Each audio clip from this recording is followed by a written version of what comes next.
Geliefdes, ons wil vir julle sê baie welkom vanmôre in die huis van die Here in ons aanbiddingsgeleentheid.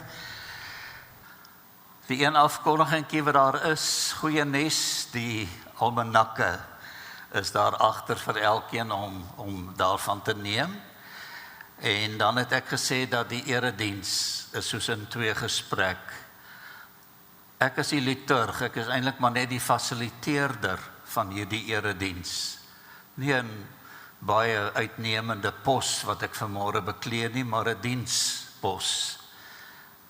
So ek gaan vir u vanmôre lei volgens die wil van die Here of namens die Here en ek gaan ook deelneem, fasiliteer namens julle. So sien dit so dat ons vanmôre in 'n ontmoeting is met die lewende God wat gesê het, waar 2 of 3 in my naam saamkom, daar is ek. Hy is hier vanmôre. Ek gaan nou begin met die fotum. Die fotum is 'n gebed om vir die Here te sê, Here, ons is in vergadering. Ons is gereed om met hierdie vergadering voort te gaan met hierdie gesprek. So kom ons staan net so, dan buig ons net die hoofde en daarna sal ek dan die Here se seëngroet oor julle bedien. Ek kyk op na die berge. Waar vandaan sal daar vir my hulp kom? My hulp kom van die Here wat hemel en aarde gemaak het. En nou kom die seën van die Here. Hy groet ons omdat ons hom uitgenooi het. Mag daar vir julle genade en vrede in oorvloed wees, deur julle kennis van God en van Jesus Christus ons Here, deur die kragvolle werking van die Heilige Gees. Amen. Geliefdes, nou antwoord ons met 'n loflied, en dit is lied 201, die eerste en die derde strofes. Kom ons jubel, ons sing tot eer van die Here, omdat hy by ons is.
Geliefdes, nou kom die Here weer aan die woord, nadat ons aan hom lof sing toegesing het, en volgens Matteus 22 vers 35 tot 40, sê hy vir elkeen van ons wat hy graag van ons verwag. So kom ons luister.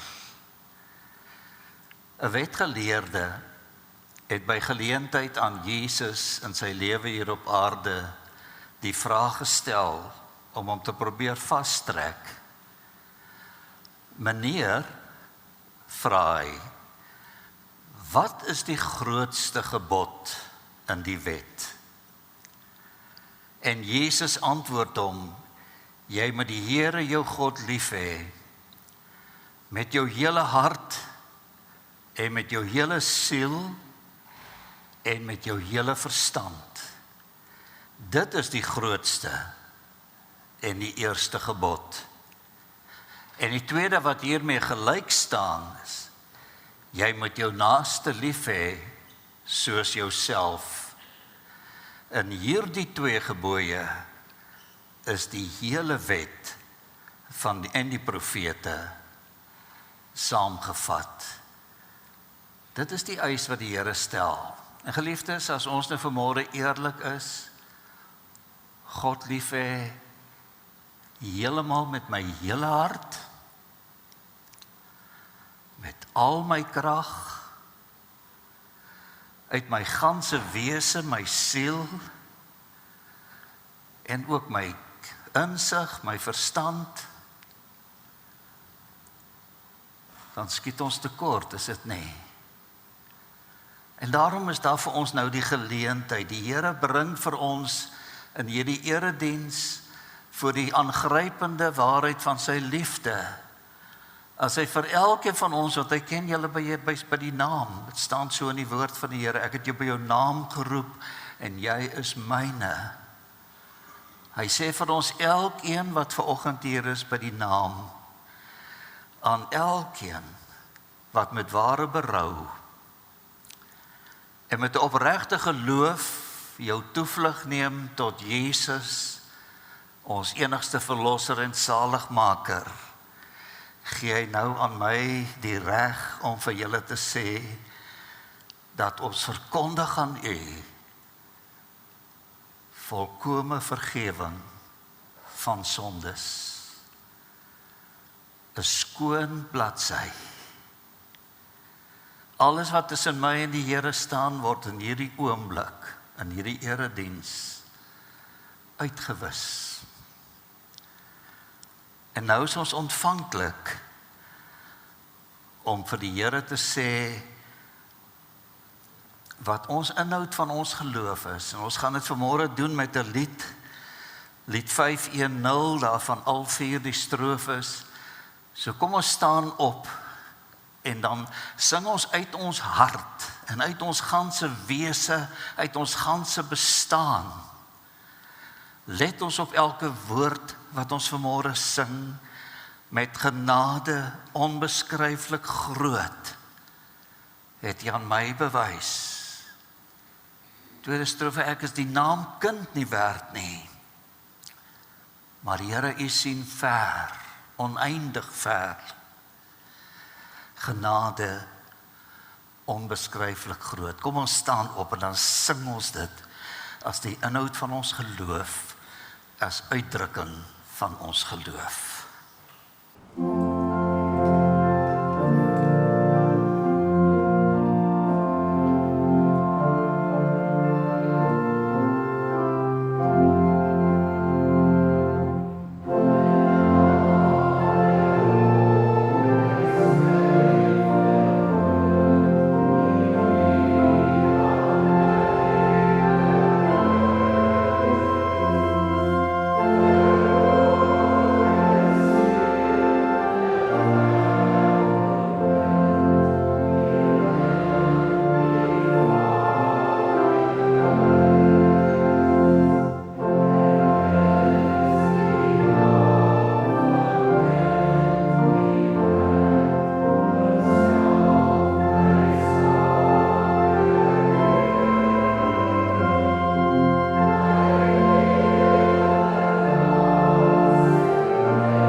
Geliefdes, die laaste groot fees wat ons almal gevier het, is nie so lank terug nie, was Kersfees.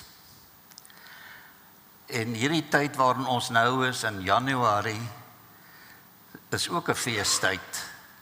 Maar 'n feestyd wat miskien nie so baie bekend is nie, of so op die voorgrond is nie. Maar dit staan bekend as Epifanie. Die betekenis van Epifanie is dat Fanie kom van die Griekse woordjie phaneros, en dit is verskyning. En Epifanie wil vir ons iets sê van Jesus se koms na hierdie wêreld. Sy manifestasie, die wyse waarop hy mens geword het en wat ons almal wonderlik gevier het. Ek wil net kortliks hierdie inleiding gee van Epifanie, want daar is 'n paar hoogtepunte wat in hierdie tydperk in Januarie tot ons aandag moet kom, waarop ons as gelowiges ook moet let. En dit is dat Epifanie word gevier wêreldwyd. Miskien meer in Europa en die Oosterse kerke. Ons het so oor Kersfees het ons dogter, ons kleindogter, wat in Spanje kuier by 'n vriend van haar, het ons Kersfees vir mekaar gelukwensinge gegee en Molly het toe vir ons gevra, wat het julle vir Kersfees gekry? Wat se geskenke? En ek en Molly vertel vir haar, ons sê, en jy Molly? Nee, ek is in Spanje. Ons het nog nie geskenke gekry nie. Ons kry dit eers met Epifanie, die 6de Januarie. En dieselfde het met ons kleinseun Gerard ook gebeur, wat in Oekraïne kuier by sy vriendin. En dieselfde, gister nie lank terug nie het ons met mekaar daaroor gepraat. Maar wat is dit? Geliefdes, Epifanie word in die kerk gevier 12 dae na Kersfees. Want dit is die koms van die wyse manne uit die ooste wat gedenk word. Die Magiërs. Hulle wat lank voor die geboorte van Jesus 'n ster gesien het en dit gevolg het vanuit die ooste om in Bethlehem te wees. En dit is die een groot gebeurtenis wat met Epifanie gevier word. Die volgende een wat hier gevier word, ons gaan vanmôre daarop fokus, is die doop van ons Here Jesus Christus. En Johannes het met die doop van Jesus, het hy die Heilige Gees soos 'n duif uit die hemel uit sien neerdaal op hom. En daar was 'n stem gewees. Ons gaan dit nou lees, wat uit die hemel uitgekom het. Die ander groot gebeurtenis wat in Epifanie tyd gebeur en op gefokus word, is die verheerliking van Jesus op die berg, waar hy van gedaante verander het, Epifanie, saam met sy 2 disippels. Petrus was 'n ooggetuie, en weer 'n stem uit die hemel. Gaan dit nou lees. En dan die volgende ene wat in hierdie tyd gebeur, is die wonderwerk, die eerste wonderwerk van Jesus by die bruilof in Kana, wat die water in wyn verander is. Dit is 'n onbeskryflike wonderwerk, verstommend. En dan die laaste wat in Epifanie tyd is Jesus se intreepreek in hierdie wêreld. Toe hy gesê het, die tyd is vervul en die koninkryk van God het naby gekom. Want die 2 elemente van die koninkryk is in Jesus gesetel. Hy is die koning, maar hy is ook die een wat heerskappy uitoefen. en eis gehoorsaamheid. Tyd is vervul. Die koninkryk van God het naby gekom, bekeer julle en glo die evangelie. Kom ons buig net ons hoofde. Onse almagtige God en hemelse Vader, Here, op hierdie geseënde dag, Epifanie, wil ons aan U al die lof en die dank en die aanbidding van ons harte kom toebring. Here, ons wil kom juig en ons wil kom jubel in U, omdat U groot is, omdat U met majesteit beklee is. En soos wat daardie wyse manne uit die ooste van ouds gekom het, en aan U voete, Here Jesus, toe U gebore is, 12 dae daarna, geskenke neergelê het, goud, wierook en mirre. U weet, Here, dit is geskenke vir 'n koning, vir die koning van die wêreld. Maak dit dan nou rustig in ons gemoed. Maak ons harte oop vir U woord, Here, vir die evangelie, sodat elkeen van ons sal hoor en sal begryp en verstaan wat U bedoeling met hierdie erediens is. In die naam van ons Here Jesus met danksegging. Amen. Geliefdes, ons volg die skriflesing in die eerste plek van Lukas 3, vers 21 tot 22. Dit is die tyd toe Johannes, hy was die neefie van Jesus, die tyd wat Johannes in die woestyn gedoop het. En dan lees ons hier in die tyd toe die hele volk gedoop is ook Jesus gedoop. En terwyl hy besig was om te bid, het die hemel oopgegaan. Dis die tema van ons teenwoordigheid vanmôre. En die Heilige Gees het in 'n sigbare vorm soos 'n duif op hom neergedaal. Daar het ook 'n stem uit die hemel gekom. Jy is my geliefde seun, oor jou verheug ek my. En dan lees ons ook die aangrypende woorde wat Petrus in sy sendbrief geskryf het, in 2 Petrus 1 vers 16 tot 17. Petrus skryf, ons het ons immers nie op vindingryke fabels verlaat, toe ons die kragtige teenwoordigheid van ons Here Jesus Christus aan julle bekend gemaak het nie. Inteendeel, ons was ooggetuies van sy ontzagwekkende grootsheid, nadat hy van God die Vader eer en heerlikheid ontvang het, toe die luisterryke majesteit die stem tot hom laat kom met wat sê, hy is my seun, my geliefde seun, in wie ek my verbly. Het ek ook daardie stem gehoor wat uit die hemel kom, terwyl ons saam met hom op die berg was. Wat 'n aangrypende geleentheid het ons die vanmôre om hier te wees, nie geliefdes. En ek het dan nou gesê dat Jesus se neefie Johannes, hy wat gesê het ek is 'n voorloper van Jesus, ek moet net die pad vir hom gelyk maak. En terwyl Jesus sy neefie hierdie bediening gehad het en die mense gekom het om deur hom gedoop te word, het hy vir hulle baie duidelik gesê waaroor dit gaan. Dit gaan oor bekering, dit gaan oor 'n ommekeer in jou lewe. Dit gaan om 'n fokus op die koms van die Here Jesus Christus.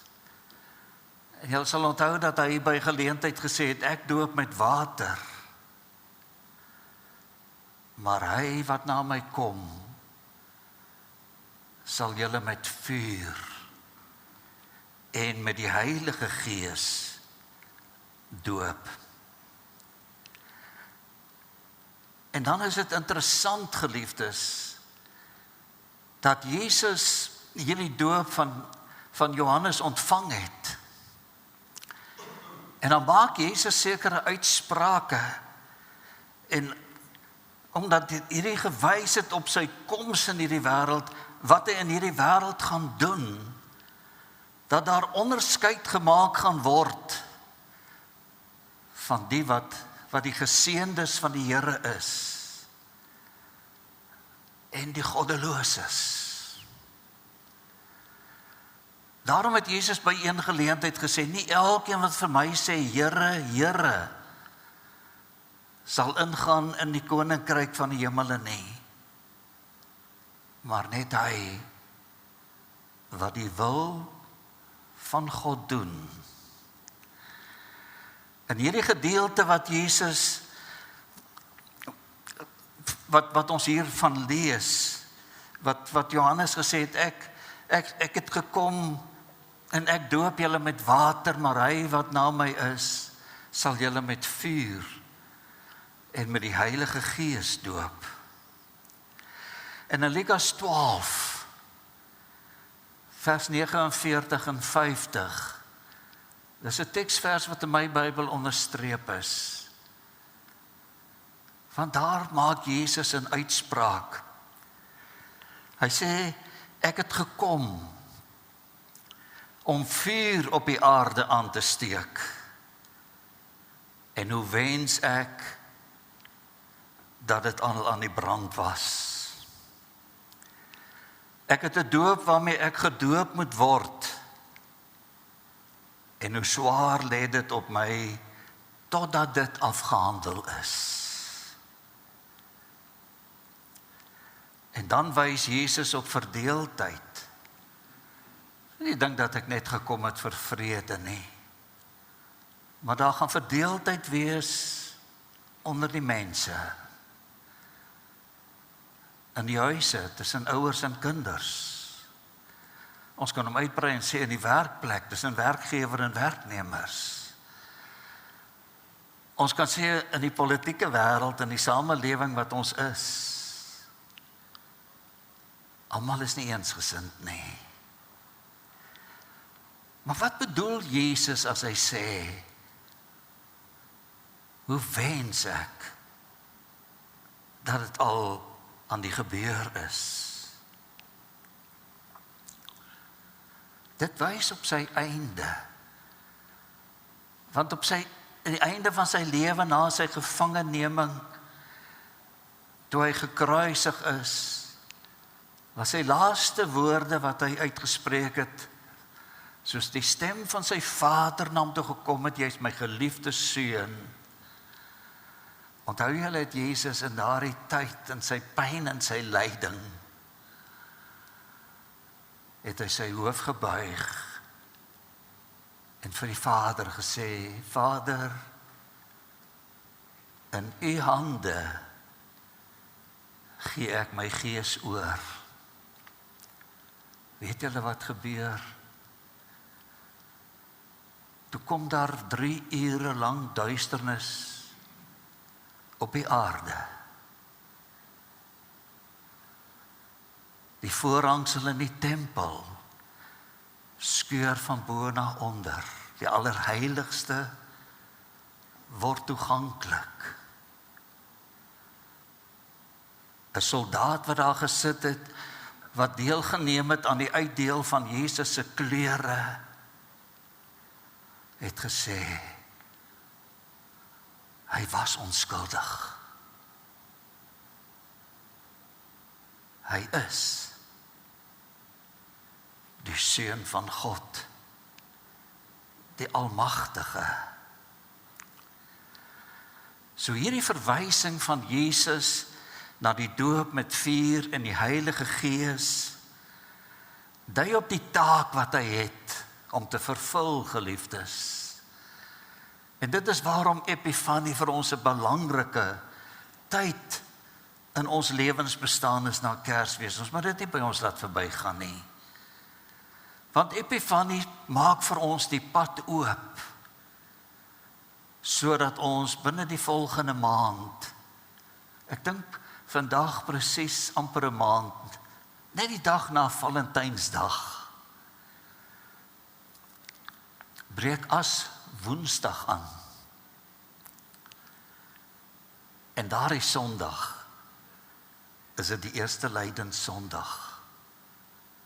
En dan volg ons Jesus se lydensweg vir 7 weke tot by Goeie Vrydag.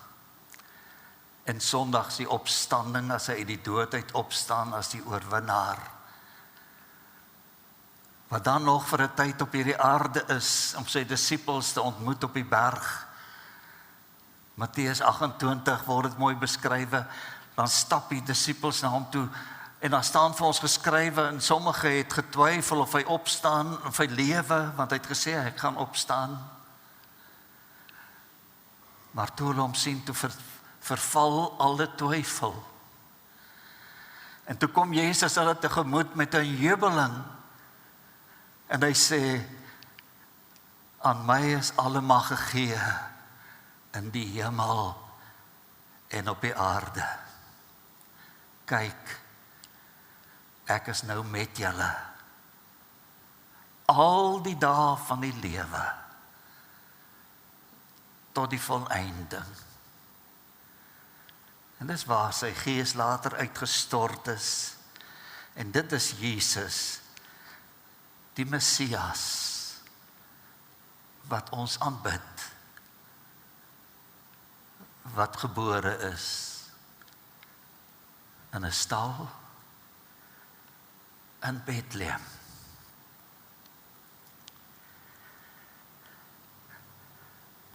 Ons eie doop, broers en susters, ons het verlede Sondag het ons hier die aangrypende voorreg vir my gehad, seker vir julle ook, om 2 pragtige kindertjies met hulle ouers en hulle grootouers wat hier was, te kon doop. Ons eie doop, want elkeen wat hier is, vanmôre is gedoop. Elkeen van ons wat aan die gereformeerde bediening behoort, aan die kerk van die Here Jesus, het toegang tot hierdie kerk deur die doop. Ons eie doop kan gesien word, en iemand het dit so mooi gesê, as 'n eerste woord van God, wat in liefde en aanvaarding aan my en jou toe gesê is. Ek doop jou naam in die naam van die Vader en van die Seun en van die Heilige Gees. Ons is op pad na lydenstyd. Ek wil afsluit met 'n gedagte wat ek gelees het van die baie bekende Martin Luther. Daar word beskryf dat hy 'n lewenslange gewoonte gehad het. Elke môre as hy opgestaan het, het hy 'n kruis op sy voorkop gemaak. En dan het hy vir homself gesê, onthou Martin, jy is gedoop. Want die doop vertel jou wie God is en wie jy is. Die doop van Jesus het vir ons die hemel oopgemaak. Sy sterwe het vir ons die beperking in die tempel agter die voorhangsel oopgemaak. Die Hebreërskrywer sê vir ons het vrye toegang tot die heiligdom. Ons hoef nie meer 'n middelaar tussen ons en die Here ons God te hê om met hom te praat nie. Ek kan hom vanmôre kom aanbid as die ewige, as die lewende, die genadige. Epifanie is toewydingstyd om die oog te vestig op Jesus, die volëinder van ons geloof. Ons aanbiddelike God en hemelse Vader, Here, ons buig ons in hierdie môre voor U troon van liefde en van genade neer. Omdat ek op hierdie kansel en ek glo elkeen wat in die bank sit vanmôre hierdie wonderlike oortuiging het, hierdie absolute sekerheid het dat U die Almagtige is. Dat U die neerbuigende God is, wat na elkeen van ons kom neerbuig en vanmôre vir ons opnuut kom omhels en vir ons opnuut met 'n spreek kom sê, jy is myne, ek het jou verlos, moenie bang wees nie. U het dit vir ons laat beskryf in Jesaja 43. Here, daarom bid ons vanmôre, ons bid vir hierdie gemeente, ons bid vir hulle wat op die kerkraad van hierdie gemeente is, dat hulle met toewyding, met leiding sal neem, om leiding te neem vir hierdie gemeente. Ons bid vir elke lidmaat, vir elke dooplidmaat. Ons dank U vanmôre, Here, vir Vrolie wat vir ons die begeleiding doen om van 'n erediens 'n groot gebeurtenis te maak. Ons dank U ook vir elke amptdraer en amptenaar wat in hierdie gemeente is, Michelle, dat U vir haar ook met U genade mag onderneem, sodat alles ordelik mag gebeur, omdat U 'n God van orde is. Maar ons dink vanmôre, Here, aan almal wat verjaar, wat op ons lysie is in hierdie week, dat dit vir hulle elkeen 'n geseënde dag sal wees, 'n dag om te jubel in U teenwoordigheid en U krag en U genade vir nog 'n lewensjaar. Ons bid vir almal wat siek is, Here, wat U teenwoordigheid so nodig het, wat so nodig het dat die hand van genesende krag op elkeen gelê mag word. Ons bid vir hierdie wêreld waarin ons is, daar waar die oorstromings is, Vader, waar daar lewensverlies is, daar waar daar ook 'n geweldige vuur in 'n deel van ons land woed, mag U genade vir ons tot rus bring, en dat ons maar net ons klein menslike hand in die groot magtige sterk hand plaas. Neem ons hier vandaan, Here, en bewaar vir ons, as ons ook die leraars van hierdie gemeente in U hande kom stel, om elke keer te kan sê, so sê die Here, Here. Amen. Geliefdes, verhef julle harte, ontvang die seën van die Here en gaan julle weg in sy wonderlike vrede. Die genade van ons Here Jesus Christus en die liefde van God en die gemeenskap van die Heilige Gees sal by julle almal wees en bly.